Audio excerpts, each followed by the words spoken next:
सोचिए एक ऐसे वरदान के बारे में जो इतना पक्का हो कि वो एक अभिशाप बन जाए। आज हम एक ऐसी ही कहानी सुनने वाले हैं। ये कहानी है एक असुर राजा के घमंड की और उसके ही बेटे की अटूट श्रद्धा की। एक ऐसा टकराव जिसने ब्रह्मांड को हिलाकर रख दिया। तो चलिए इस दिलचस्प कथा में उतरते हैं। ये शब्द हैं हिरण्यकशिपु के। एक ऐसा असुर राजा जिसका घमंड, जिसकी मैं आसमान छू रही थी। जानते हैं, उसने इतनी कठोर तपस्या की कि तीनों लोगों को अपने कब्जे में कर लिया। और बस इतना ही नहीं, उसने खुद को ही भगवान कह दिया। लेकिन इतना घमंड आया कहां से? इसके पीछे कहानी थी, एक मकसद था। असल में भगवान विष्णु ने उसके भाई हिरण्याक्ष का वध किया था और अब हिरण्यकशिपु के दिल में बस एक ही आग जल रही थी, बदले की आग। वो ऐसी ताकत चाहता था कि कोई उसे छू भी ना सके। वो अजय बनना चाहता था और उसकी तपस्या में वाकई गजब की शक्ति थी। इतनी कि खुद सृष्टि के रचयिता ब्रह्मा जी को उसके सामने आना पड़ा। हिरण्यकशिपु ने क्या मांगा होगा? सीधा अमरता का वरदान। लेकिन ब्रह्मा जी ने कहा, नहीं, ये तो प्रकृति के नियम के खिलाफ है। तो फिर हिरण्यकशिपु ने जो मांगा, उसने इतनी चालाकी से अपने शब्द बुने कि खुद ब्रह्मा जी भी सोच में पड़ गए। तो उसने एक एक करके शर्तें रखी। सुनिए, कि उसे ना कोई देवता मार सके, ना असुर, ना इंसान और ना ही कोई जानवर। ठीक है। फिर ना वो धरती पर मरे, ना आसमान में, ना दिन में, ना ही रात में। और सुनिए, ना घर के अंदर, ना बाहर। यहां तक कि ना किसी फेंक कर चलाए जाने वाले अस्त्र से, ना ही हाथ में पकड़कर चलाने वाले शस्त्र से। उसने तो मानो अपनी मौत के हर दरवाजे पर ताला लगा दिया था। उसे लगा, बस अब मैं अमर हूं। लेकिन कहते हैं ना, कहानी में ट्विस्ट तो आना ही था। और ट्विस्ट भी ऐसा कि ब्रह्मांड के सबसे ताकतवर राजा को सबसे बड़ी चुनौती किसी और से नहीं, बल्कि अपने ही बेटे प्रहलाद से मिली। अब कमाल की बात देखिए, पैदा तो हुआ था एक असुर के घर में, एक राजकुमार की तरह। लेकिन प्रहलाद का दिल अपने पिता के सबसे बड़े दुश्मन भगवान विष्णु के लिए धड़कता था। वो उनका सबसे बड़ा, सबसे सच्चा भक्त था। ये सिर्फ पिता पुत्र की लड़ाई नहीं थी, ये दो सोच की, दो दुनियाओं की टक्कर थी। एक तरफ हिरण्यकशिपु का घमंड जो कहता था मैं ही भगवान हूं। दूसरी तरफ प्रहलाद का विश्वास जो कहता था भगवान तो कण कण में है। एक तरफ ताकत का मतलब था दूसरों पर काबू पाना, दूसरी तरफ ताकत थी खुद को ईश्वर को सौंप देने में। एक था जो डर से राज करता था और दूसरा जो बिना डरे जीता था। तो जब हिरण्यकशिपु को पता चला कि उसका अपना बेटा ही उसके दुश्मन की पूजा करता है, सोचिए उसका गुस्सा कैसा भड़का होगा।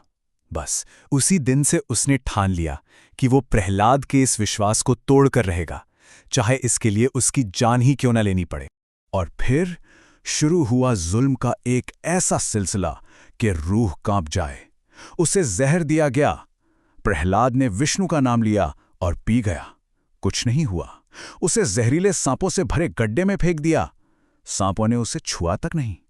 फिर उसे अपनी बुआ होलिका के साथ आग में बिठाया गया, जिसे आग में न जलने का वरदान था।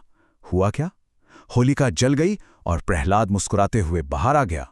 यहां तक कि उसे महल की सबसे ऊंची मीनार से नीचे फेंक दिया गया और धरती माँ ने उसे फूलों की तरह अपनी गोद में संभाल लिया।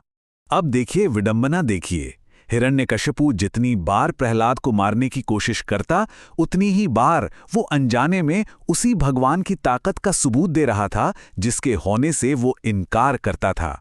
हर कोशिश के साथ प्रहलाद का विश्वास और मजबूत होता जा रहा था। तो अब कहानी अपने आखिरी मोड़ पर आ पहुंचती है। वो अंतिम टकराव। जगह थी भरी हुई राजसभा और वक्त था गोधूली का, जब ना पूरा दिन था और ना ही पूरी रात। अपने घमंड में चूर हिरण्यकशिपु ने प्रहलाद पर तंज कसा, उसे चुनौती दी। बोला, कहाँ है तेरा भगवान? बता, क्या वो इस खंबे में है? उसे लगा बस अब तो प्रहलाद के पास कोई जवाब नहीं होगा। लेकिन प्रहलाद वो बिल्कुल शांत था। उसने बड़ी सहजता से जवाब दिया, हाँ पिताजी, वो इस खंभे में भी हैं और वो हर जगह हैं। विश्वास से भरा ये एक छोटा सा वाक्य हिरण्यकशिपु के अंत की कहानी लिखने वाला था। बस ये सुनना था कि राजा का गुस्सा फट पड़ा। उसने अपनी पूरी ताकत से गदा उठाई और उस खंभे पर दे मारी। लेकिन खंभा उसके वार से नहीं टूटा। वो तो अंदर से चटक रहा था, एक भयानक आवाज के साथ, जैसे कोई चीज अंदर से बाहर आने की कोशिश कर रही हो। पूरा दरबार थर्रा गया। और फिर उस टूटते हुए खंबे के बीच से जो रूप प्रकट हुआ, उसे देखकर सबकी सांसें थम गईं। वो ना तो इंसान थे, ना ही कोई जानवर। वो थे नरसिंह, आधा शरीर इंसान का और आधा शेर का। एक ऐसा दिव्य अवतार जो सिर्फ और सिर्फ एक काम के लिए आया था। जरा उस मंजर की कल्पना कीजिए। हिरण्यकशिपु के सारे हथियार सब बेकार। नरसिंह ने उस घमंडी राजा को ऐसे उठाया जैसे कोई खिलौना हो, और घसीटते हुए उसे महल की देहरी पर ले आए।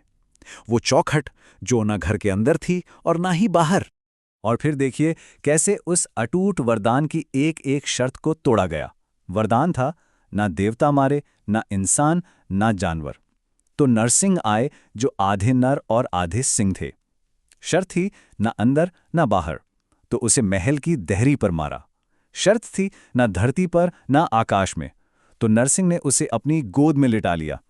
शर्त थी, ना दिन में ना रात में, तो वक्त चुना गया गोधूली का यानी शाम का।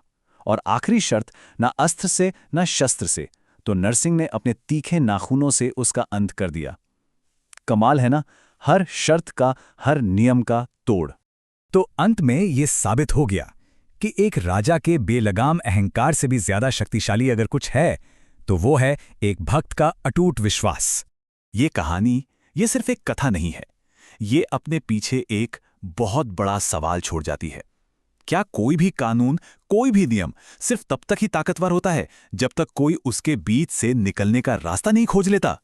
ये हमें सोचने पर मजबूर करती है, विश्वास की ताकत के बारे में और उस रचनात्मक शक्ति के बारे में जो किसी भी बाधा को पार कर सकती है।